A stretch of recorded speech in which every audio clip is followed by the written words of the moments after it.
and welcome to the Introduction to Rumple video. In this video, I'm going to bring you my Star Wars world. I'm mainly a Jedi guy. I like good Jedis, bad Jedis. So I primarily focus on them. But I do have a Rebel team and other teams as well, and I will show you those. Um, we'll go ahead and move on. I'm going to show you where I place in the arena right now. I think I'm in third. Yeah, there we are. It's tough for me in the top 5.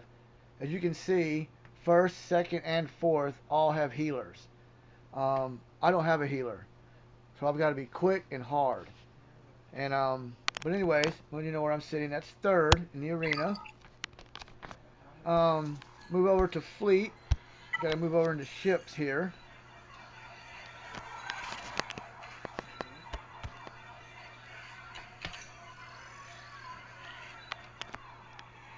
I don't know if I'm in sixth or fourth. Okay. Um, Over here, I don't get into first pretty too much. I don't have a lot of focus on the ships. As you can see, the guy in first has 100,000 power. Second and third both share 91,000 power, and I've only got 84.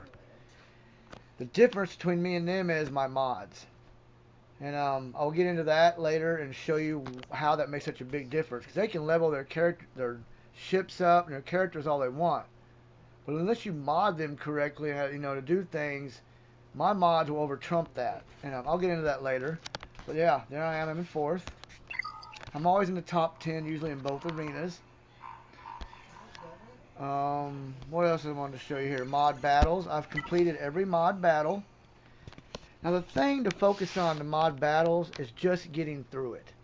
Don't sit there and concern yourself on trying to get 2 and 3 stars so you can replay it. Because look at the possible rewards. 1 and 2 MK ability mats. It isn't worth it. I mean, I've 3-starred most everything because I've got some good teams. But as you notice, when we get to the end, there won't be as many 3 stars. I'll just go through each one here. One's potency, and they move on to each category. But I've gotten all the way down to the end. And here, you notice at the end, I didn't concern myself with 3-starring it, because I'm not going here. It's a waste of everything. Possible rewards, once again, look, 1 and 2 MK. That doesn't do any good. What you want to focus on is the mod challenge. So don't concern yourself with getting 3 stars in any of these battles. Get through them, and here I'll show you why. The mod challenge is where the mods are at. Health mods, defense mods, crit chance mods, tenacity, offense, potency, and speed. Now the trick to these is you gotta have teams. Health and defense, like health, all characters. So that's an easy one. I simmed all 3. And that's good, because MK5s, they got some awesome mods in there. Same as the defense. Now I was lucky because I'm a Jedi. I've got great Jedi team. I simmed all 3. I've got some great MK5 defense. Now, I don't play any Jawas. And I don't have really anything for crit damages, so you can see I hadn't even done it. Just on the first one. Not to say I won't need it later. You're always going to end up needing something later, but right now, the health and the defense were great. Now the crit chance, scoundrels. I don't have a scoundrel team. You can see I don't. Now tenacity is good, especially in the higher levels. It takes rebels. I was able to sim the second one.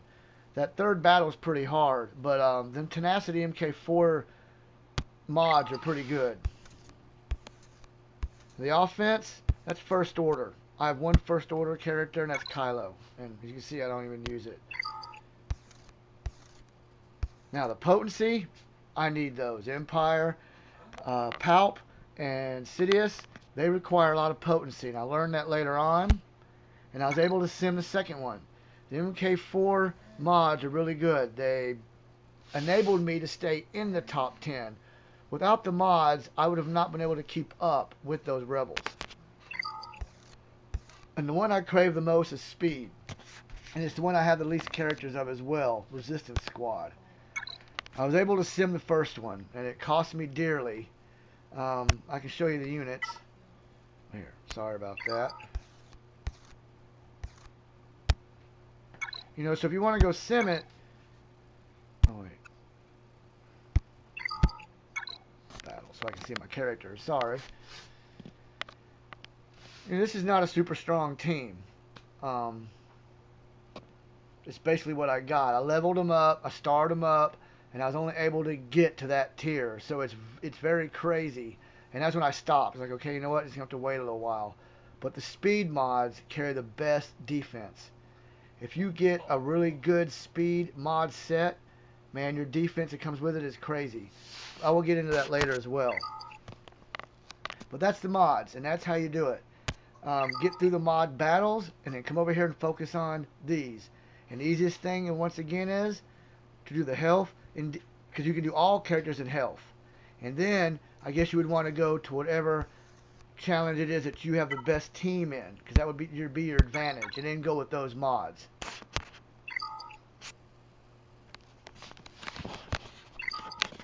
Let's go over to the guild. I'm in a great guild. They're active. I can recommend if you're going to get in a guild, get in an active one. It's more fun. We have a raid every day. Our pits take 3 to 4 days sometimes, but the rewards are excellent. And that's just a strong recommendation. Get in a very active guild. I was very fortunate to find an active guild.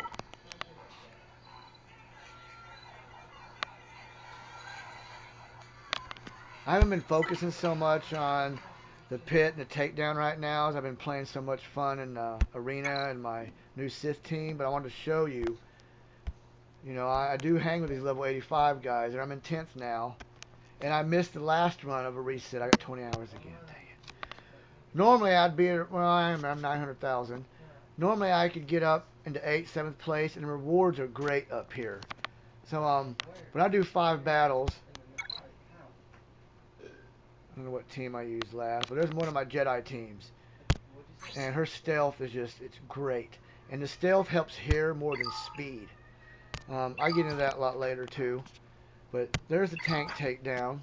Over here I'm at 13th. I haven't been focusing on it a lot this time. Yeah, 13th. But, you know, I'm not very far behind those guys. I got 5 battles to do still. I could move up into 10th pretty, 9th. And they're level 85, 85. But I run with these guys. The rewards are worth it.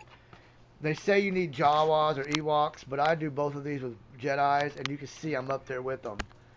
I have some videos coming out. We'll show you how to run your Jedi teams in both of these. And that's my guild. It's a great guild. That's where I stand in those. Light battles, dark battles, I recommend them. There's great rewards in there as well. And you can farm in there for character shards. I showed you the arena, I showed you ships. There's the shard shop. You can get shards in here. Vader shards, very rare shards in here. A way to play this place is, if you've maxed out a character, well, you can buy those characters wherever you want, even though they're maxed, because the shards add up, and you come over here and sell the shards. And then you can buy characters that are in here. Oh, there's Vader. Ooh, 2 Vaders. And I've only got... So what I'm going to go do is, I'm maxed out on Lumi. So I can go buy Lumi somewhere else in the cantina or the shipments or whatever, and I come over here and sell them. And I think you get 75 blue shard money for every 5 character shards. So if I got 10, I'd have 150. So anyways, you can add that up. I can get me 4 Darth Vaders. And I need him because he's in my Sith team. But yeah, right here. I'll be back for you, Vader. But yeah, right there. Well, that's good you've seen that. Also in the ship, you can get unexpected Vader shards and Grievous shards over there. So there's a good places to find things, especially for toons. And that's one reason my arena team hasn't escalated, because I keep buying things. But I've been saying, oh, there's some Grievous shards right there, 5. Boba Fett. So you can make those decisions. Oh, I don't want to do my ship. I want to do my toon. And I'm really getting interested in Grievous. So there's 5 more shards right there. You know what? I'm going to go ahead and do that right now. Cool. Now I'm up to 10. You know, and then I can say I'm maxed out on Jedi Counselor. Well, I'm not maxed out. That wouldn't do me any good. But I could buy him and then go over there and sell him in the shard place, and then use the shard place to buy those shards. So that's a nice little trick right there. You have fleet shipments. The arena, I will show you that in another video. This is where you do the arena. I showed you that already. Okay, before I rattle on, I do apologize. That's basically my world. I've got lots of videos coming out. I'm excited about it. The challenges are great. I'm going to show you how to do challenges. Don't just come in here and when it's your rewards day, start pounding rewards. Go find a toon that needs that reward and then come through here to get it when you do a find on the reward page and use it that way. Oh, it's mat day. Oh, this is great. This is where you level up. You know, I've simmed this all the way up to where I can till I'm level 84. Go ahead and do one here in a video. Great rewards at this level. 5 purple mats, 7 green, 1 6 blue. I can go do some upgrades tonight, and I'll have 2 more of these. And then, at the same time, go do a galactic war, and I'll get 3 or 4 more there. So you can get 20 purple mats in one night and do some really good upgrades. Mod battles are a great, the mod challenge, I'm sorry, are a great place to get purple things as well. Instead of spending Cantina energy farming there, come over here and compete like, say, you want to do your defense mods. Sim this, and the rewards are great. You get lots of purple mods over here as well. Easier than in the Cantina. That's a brief synopsis of how I run my world over here. It's been working pretty well. I'm also going to come up with the top 5 ways to play that Rumple would play, and the top 5 things of don't way to play. And I don't think there's anything to show you. Thanks again for watching. Look forward to more videos. And thank you.